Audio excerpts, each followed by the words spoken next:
नमस्कार, आपण पाहत आहात बहुजन आवाज न्यूज चॅनल।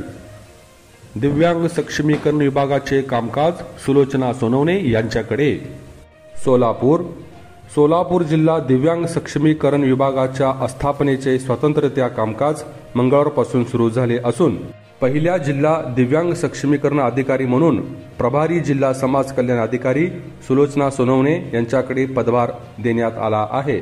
राज्याच्या दिव्यांग कल्याण विभागाचे सचिव म्हणून तुकाराम मुंडे यांची नियुक्ती होताच त्यांनी जिल्हा दिव्यांग सक्षमीकरण विभागाची निर्मिती करत शिक्षणाधिकारी किंवा जिल्हा समाज कल्याण अधिकारी यांच्याकडे पदभार सोपवण्याबाबत मुख्य कार्यकारी अधिकारी यांना पत्राद्वारे निर्देशित केले।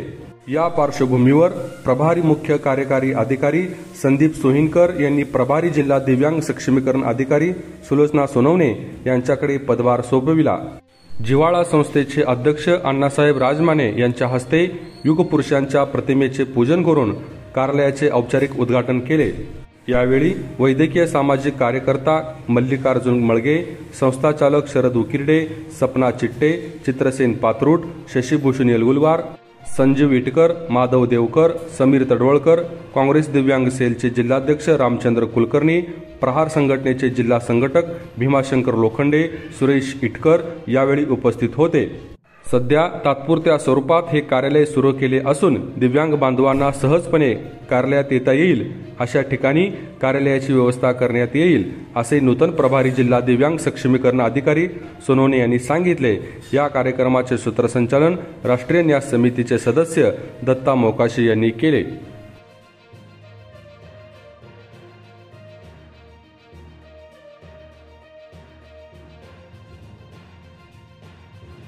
ताज्या घडामोडी जाणून घेण्यासाठी आजच बहुजन आवाज न्यूज चॅनलला लाईक, शेअर आणि सबस्क्राईब करा।